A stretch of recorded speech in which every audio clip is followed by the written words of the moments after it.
That was bad. It was awful. It was embarrassing. Not many other words come to mind, but I'm sure there's a list of synonyms you could come up with. The Bengals dropped Monday Night Football in very poor fashion. Let's get into it. You are Locked On Bengals, your daily Cincinnati Bengals podcast, part of the Locked On Podcast Network, your team every day.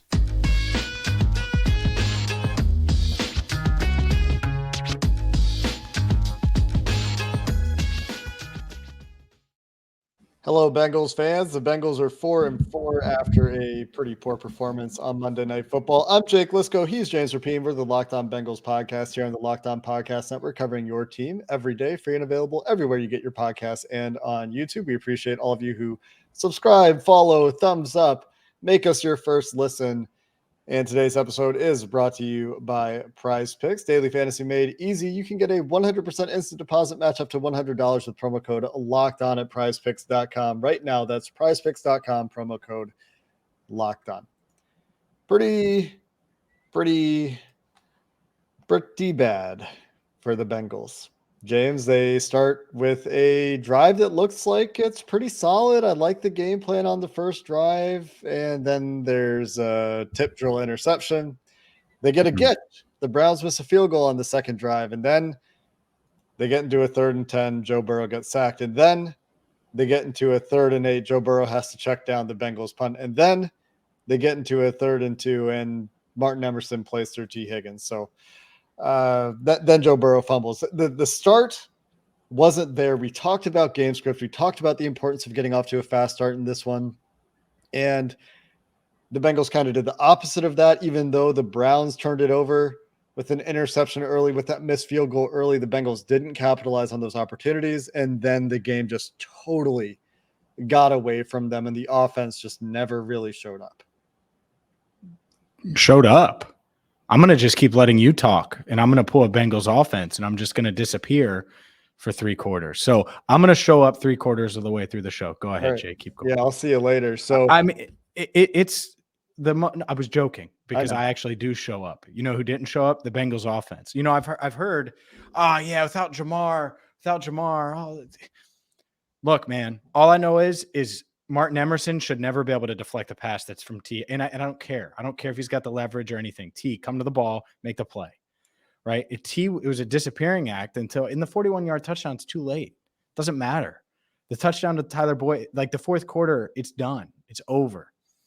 And so all of those garbage time stats are just that. They're garbage. And this offense needs to be the strength of the team. Because guess what? Their best player, DJ Reader, was out against a run-first team. Mm-hmm. Another key member, Josh Tupou, out against a run-first team. And then they lose Trey Hendrickson for a significant amount of time. They lose Chidobe Awuzie for hopefully not the season, but it certainly didn't look good watching him walk off on crutches leaving First Energy Stadium. This defense is beat up. And I get it, Jamar Chase wasn't out there. But I thought they'd figure it out at some point. Mm-hmm. And I want to hammer this part home because the past 2 days I've spent in Cleveland, I've talked to a lot of people that I either used to work with or just ran into familiar faces at the stadium before the game. And it doesn't matter if Jamar can't play. They are going to kick the Browns' rear because this Browns defense can't do anything. This Browns defense is awful. This Browns defense, and it was just, that's the whole message. And this offense, well, they didn't score on their first 7 drives and had 2 turnovers and had 4 punts, including a 23-yarder, which, we will talk about Mr. Kevin Huber. It was awful. And so I'm not going to let the 41-yard touchdown to T change it or the lucky, honestly, touchdown to Boyd change it because it was awful all around. And this offense, that's where it starts. The defense deserves plenty of blame too. We'll get to that. But this offense, man, you threw an interception on the first drive. It was Garrett's just wrecking the game mentality. You know, he just makes a big play. Fine. Recover from it and go drive down the field. And they literally didn't do that. Didn't do it until the 4th quarter. Oh, yeah. And you're right. At that point, it doesn't really matter. We talked about going into this game script, which I think I've addressed. I don't know how much else there is to say there. The game totally gets away from them. It's 11-0 at halftime. If instead, it's 14-11 or 17-11, because the Bengals had 1, 2, 3, 4, 5, 6 first half possessions, and the Browns did turn it over twice in that first half. The Bengals, of course, also turned it over twice in the first half. Then the game maybe looks different, but they didn't do those things. And so they created a game script for themselves that didn't take advantage of the early Browns mistakes, the Browns missed field goal, the Browns interception, a short drive, a fumble going into halftime. They didn't take advantage of any of those things. And so the game went exactly as the Browns wanted it to. When you go into halftime, the Browns get the ball coming out of halftime, you're already losing 11-0. Mm-hmm. I mean, that's exactly how the Browns want to play football games. I mean, any team wants to play football games. Sure. But in addition to that, like you said, James, you got to bounce back from that pick. It's a fluke pick. After that first drive, the Browns go miss a field goal. I was still feeling okay about the game, as I think most Bengals fans were at that point in time, because it felt like, all right, they know what they're doing here on offense. They're getting the quick passes out, and then nothing. And then absolutely nothing. And Myles Garrett did take over the game. Jonah Williams, I mean, he was good last week, but we've talked about all year, good edge rushers are the bane of this offense's existence. And again, they've played 3 of the best of them, and all of those games they lost because they couldn't do enough to deal with it. And it wasn't even just Myles Garrett in this one, and that's concerning as well. Yeah, it wasn't. Sione Takitaki with the game of his life. Strip. And yeah, well, it was. I was here when he got drafted. Like, it was. Like, no one looks at him like that. It's so frustrating to watch this offense when they play that way. And I thought there were going to be lulls tonight. And I tried to say this was going to be a tough game because I thought it was going to be tough. Like, the Browns did exactly what I thought the Browns were going to do. They didn't really surprise me. I thought Garrett was going to make some plays, and they were going to be able to move the ball a bit with Chubb. The thing that you don't anticipate, obviously, is Jacoby Brissett averaging 12 plus yards per pass. But this is the thing that got me, Jake. It seemed like, and maybe I'm wrong, and we'll have to go back and watch again, but it seemed like the Bengals were like, all right, yeah, we don't have Jamar. We know Myles Garrett's on the other side. We're going to just dink and dunk it. And we're going to turn this into what Thursday Night Football was, week 2 of Joe Burrow's rookie year. We're going to dink and dunk it, and that's just what we're going to do. And I hate that because it literally and they moved the ball on their first drive. You're right. It was 8 plays, 54 yards. The 9th play was the interception. But there were 2 shot plays on that drive. Just to throw that out there, they did have him in there. T. Higgins got held on one, didn't get the call. The other one goes to Chris Evans, which then they don't go back to for the entire game. But continue. No doubt. But I don't remember shot plays after that.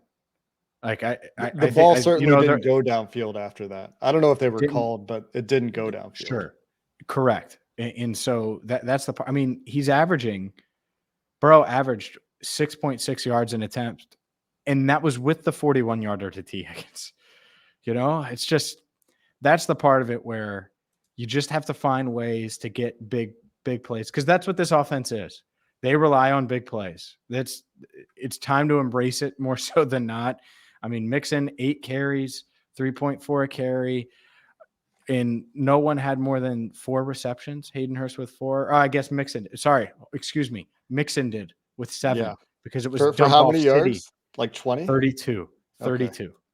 Like, that's insane. One. Like, so that's the part that's frustrating to me. Is it almost felt, and you're right, they did call him up early. It was a hold. They didn't get the call. Fine.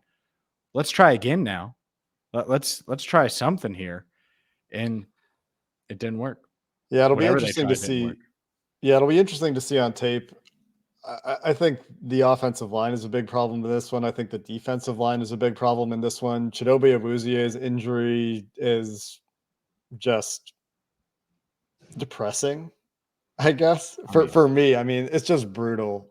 And Zach said after the game, it doesn't look good. So we'll see what's going on there. But Sam Hubbard broke his finger apparently and played through it. That's what the word on the street is. So we'll see what's going on with him as well. Had an x-ray after the game. Anyway, let's talk a little bit more about the offense. We'll get into the defense as well. We have to talk about Kevin Huber. I have to wonder how long the leash is for Kevin Huber at this point. So we'll get into some of those topics. coming up next.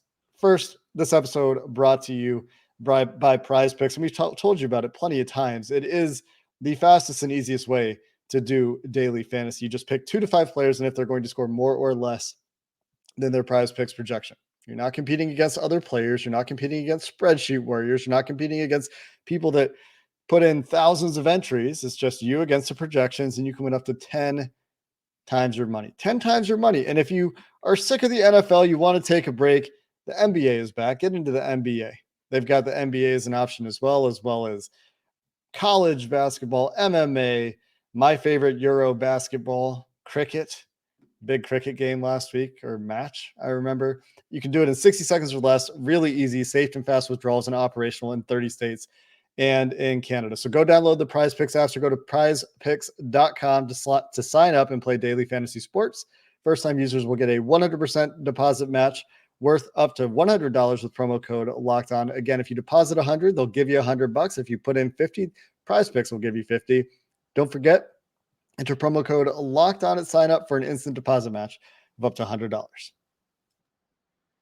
Now I have to tell you about Schultz and Sons. And look, this is going to put me in a little bit better mood because Schultz and Sons is consistent. Schultz and Sons has been a Cincinnati tradition for more than 65 years. Schultz and Sons is going to find a way to turn your day around. And look, they're a member of the American Gem Society. You've heard me talk about that multiple times here on Locked On Bengals. What is that? It's an exclusive club of jewelers that adhere to a set of standards and expertise that sets them apart from the rest. Only 1 in 7 jewelers become AGS certified, and Schultz & Sons is. And with the holidays coming up, it's good to know that Schultz & Sons offers affordable financing with up to 18 months, same as cash available. So if you're thinking about that perfect gift, but you want to make sure that that diamond you purchase is top quality, you can rest easy knowing that Schultz & Sons has your back. And yeah, if you need that financing, they got your back in that department too. Look, I get it. You're feeling down right now. I know Matt and his team probably feeling a little down after Monday night. Go to Schultz & Sons, check them out. Maybe get a custom piece design. Maybe I don't even know what custom piece. We're just going to ignore it. We're going to ignore it tonight. Not going to have Schultz & Sons do any kind of Halloween custom piece for the Bengals because clearly it was ugly. So they're in Fort Mitchell. They're in the Kroger Expressway Plaza right off the Fort Mitchell exit. Easy to get to, just 10 minutes from downtown. So put it in your GPS, 2202 Dixie Highway, Fort Mitchell. And remember, when it has to be perfect, it has to be Schultz & Sons. James, I think a lot of people are going to point to this game and they're going to say, without Jamar Chase, the Bengals don't know how to do offense. And maybe they're onto something, maybe not. To me, that wasn't what left out for me in this game. Joe Burrow very early in this game got sped up. And, you know, like we talked about, they had a couple of these shot plays early. They had an RPO going early. They didn't go back to it. I don't think they went back to RPOs. They ran 4 running plays out of their first 21 plays on their first 4 drives. And so, like, even though it wasn't going great and they were using some of those checkdowns as an extension of the running game, they kind of went away from that. And what did we talk about going into this game? The Browns up the middle, JOK didn't even play in this game. That's not their strength, defending the run.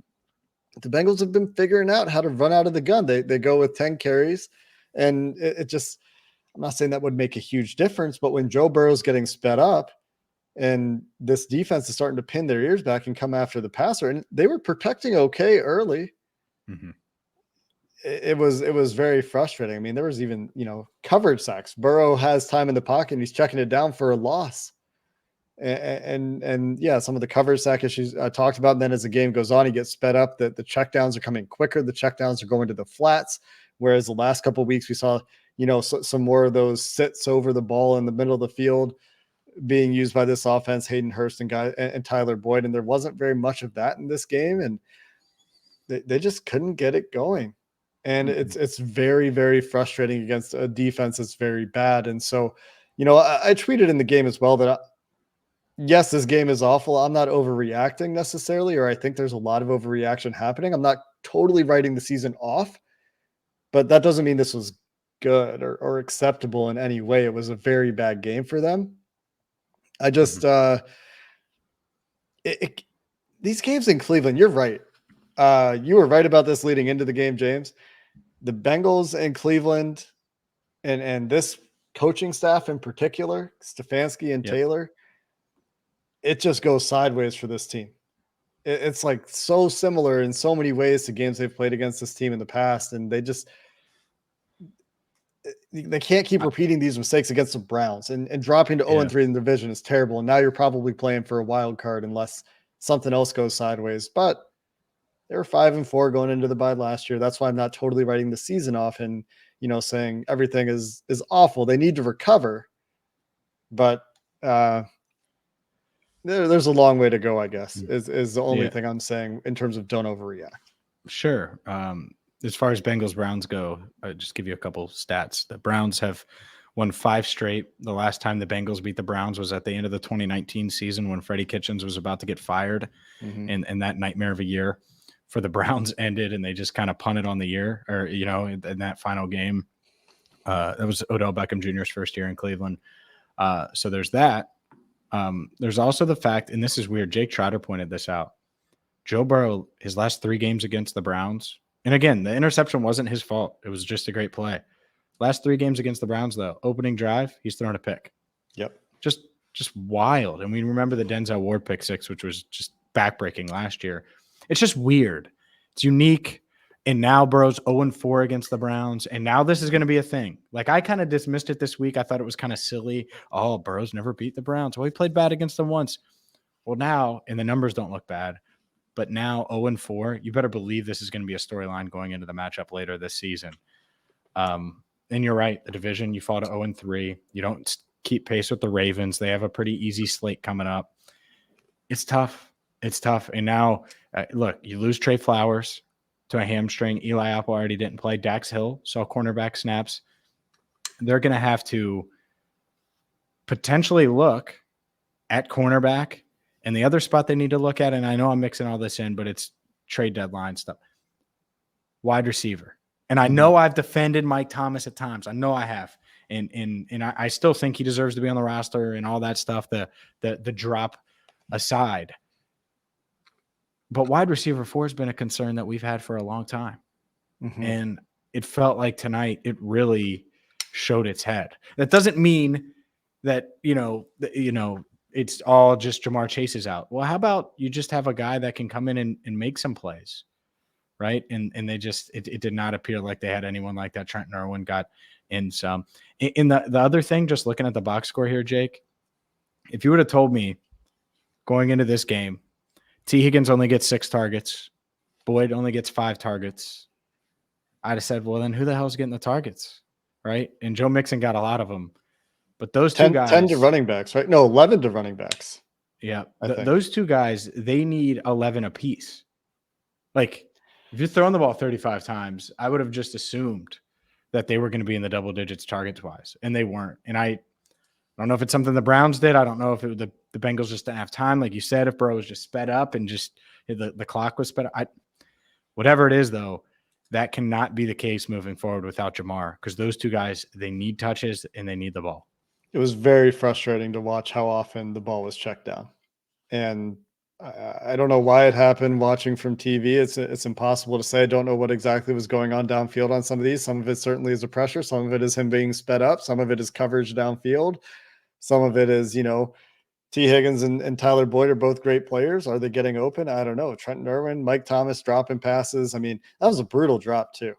Sets up a 3rd and 10, I think, instead of a first down. That could have been a big play for Mike Thomas. And I assume that the reason that it looks like he has to kind of dive for the ball is on Mike Thomas more than it's on Joe Burrow too. Only 50 plays for the Bengals offense in this game. So that's a bit of a problem in and of itself when the Browns have 70. I mean, that just tells you you're not keeping drives going, and they had a lot of punts. Defense also a problem. They got out to a fine start in this game. I thought Lou had some nice stuff dialed up early to confuse Jacoby Brissett a little bit. And, then things kind of went downhill. It wasn't just one bad drive like it was against the Falcons. Things really spiraled from that point. So let's get into that a bit grudgingly to finish the show coming up next. But first, I have to tell you about BetOnline, because BetOnline is your number 1 source for all things sports betting, whether it's football, whether it's the start of the basketball season, whether it's college football, NFL. Maybe you like the Bengals to turn things around against Carolina this upcoming week. Well, you can wager on that. Or maybe you just think that Steph Curry and the Warriors are going to get it done again in the NBA Finals. The bottom line is BetOnline is a one-stop shop for all things sports wagering with live betting and up-to-the-minute scores for every sport out there. It's the fastest and easiest way to check in on all your favorite games and events, including Major League Baseball, MMA, boxing, golf. Head to the website today or use your mobile device to learn more. BetOnline, where the game starts. Did this game start at any point for the Bengals? Do you reckon? No. Yeah. The answer is no. Yeah, the defense was okay at the start of the game. I mean, they did give up a 7-play, 49-yard drive on the very first drive and got a missed field goal out of it. They get a Amari Cooper gift BJ Hill with the block. BJ Hill. Yep. Props BJ Hill for that play. Amari Cooper throws the ball straight to Von Bell. He was apparently trying to throw it away. Did you see this in his press conference after the game? He's like, I didn't realize how hard it was to throw the ball away. And I was trying to throw that away. And then I looked up, trying to make sure I get it past the line of scrimmage and all this stuff. And then I looked up and it's in somebody's hands. Yeah, Zach Wilson-esque, indeed. Worse slightly than Zach Bengals, Wilson. By the way, Bengals offense didn't take advantage. Keep going. No, they didn't. They go 3 plays, 6 yards. Joe Mixon for 2 yards. The Mike Thomas drop, which would have put them at least in field goal range, I think, although Evan McPherson also had a terrible night. And then Joe Burrow has to check it down to Samaje Perine on 3rd and 8. Bengals punt from the Cleveland 46. At the time, I was kind of like, all right, I kind of get it. You've been really bad on 4th down this year. In retrospect, they probably needed to go for it there. Then the defense gets a stop. So far, still, again, going pretty well, stopping the run okay here early. And then the Bengals don't capitalize on offense. Mm-hmm. Short pass, the incomplete pass, Martin Emerson getting the pass breakup. And then the seal kind of comes undone. 78-yard, 10-play drive where Cleveland did whatever they wanted. They get a 2-point conversion after a penalty shortens the distance, and they decide to go for it from the 1-yard line. Nick Chubb runs it in. The Bengals then fumble, and Joe Burrow, Troy Aikman, anybody watching the game pointed out, Burrow had an open guy. That could have been a big play for them, but hand came off the ball. Joe Mixon got a good initial block on Sione Takitaki and didn't sustain it. Strip sack. The Bengals, to their credit, next drive might have been their best defensive drive of the game. Unfortunately, this is where they lose Chidobe Awuzie, but they get the incomplete pass on that 2nd down, and then they get in there with a blitz, and it gets to Brissett. Brissett coughs up the ball. The Bengals have a chance before halftime, and then from then it's bad. Second half, 11 plays, 75 yards, 8 plays, 60 yards, 8 plays, 83 yards, and then the game well over at that point. Yeah, well, that's the thing, is that the first drive after halftime, that's when you have to get a stop. You're down 11-0. You have to get a stop, and instead, nope. The QB sneak, a 3rd and 7 coverage bust, a 3rd and 6 run. And you look up and it's 25-0 now. Mm-hmm. It's game over. Then it doesn't matter. And so, yeah, I mean, so outside of the fumble that you mentioned, right? Touchdown, field goal, touchdown. 5 of their 6 drives they scored in that window. You do that, you're going to win a lot of games. Meanwhile, the Bengals during that stretch had the missed field goal in there, a bunch of punts, a fumble, a punt, and then they finally scored to answer after they were down 25-0. Yeah, in garbage time. Yep. It's a problem at all levels for this defense. Like, yes, missing DJ Reader, Josh Tupou, a couple of run-stopping guys that would have played a lot of snaps in this game. That doesn't help against Nick Chubb. I thought they did an okay job against the run. They just got down so much it didn't matter that they were okay. And then there were obviously spots where it was much worse than okay, especially as the game wore on. But they weren't getting pressure with 4. A couple of these big plays, maybe all of Jacoby Brissett's big plays, where the Bengals bust a couple coverages, one on a crosser. They lose Amari Cooper, ends up matched up on Sam Hubbard out there. And then Amari Cooper gets behind both the safety playing over the top of him, Von Bell, and the safety playing corner, Dax Hill. On all of these plays, the Bengals, I believe, rush 4 and don't get home. One of them was a creeper because Sam Hubbard dropped into coverage, but the pass rush, and I know Trey Hendrickson got hurt in this game, took a shot in the back. Mm-hmm. He continued to play. Sam Hubbard got hurt in this game, broke his finger, I think. Continued to play. The secondary injuries piling up combined with the defense that's not getting pressure unless they blitz is a recipe to get torched, especially if you can't stop the run. So, by the end of the game, the defense is essentially in shambles, right? And without Cheeto, without DJ Reader, Trey Hendrickson hurt, Sam Hubbard hurt, those are a lot of your best players. And it gets really tough at that point. Yep, it does. And they're going to have to patch it together and figure it out because, look, Carolina can score. It's not like they're much different than this Browns offense. Oh, PJ Walker. Oh, okay. Well, look what Jacoby Brissett did, right? And they have weapons. They have DJ Moore. They have running backs that have scored touchdowns and gone off in recent weeks after the McCaffrey trade. So try to patch it together and see. I will say DJ Reader did make the trip. I don't think they're going to necessarily activate that window, but if he's ready, then maybe you do. Yeah, the most concerning thing for me is the injury stuff. Like, this could be a weird, anomalous game that we look back on and wonder what the heck happened in this week. They had a couple of those last year, but the difference is that DJ Reader's currently on IR. Jamar Chase is on an indefinite timeline, but they're hoping to get him back in that 4-week window. Chidobe Awuzie, we'll see. It doesn't look good there. The injuries to key players are kind of piling up.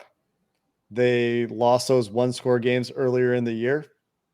And so now they're 4-4, needing to get to 5-4, needing to get to that bye, needing to get a little bit healthy, and then hoping that they can, with a little bit more health, go on a run down the stretch. And trade deadline is going to be interesting. I mean, the Bengals, most years, they don't do anything. Make a move. It's time to make a move. And now they have to contend with this idea of, man, have we lost too many pieces? I would say no, right? You have Joe Burrow, Jamar Chase, and T. Higgins on their rookie deals right now. You've invested all this money in your defense. This is certainly a window. And it would be a shame to lose a year this way.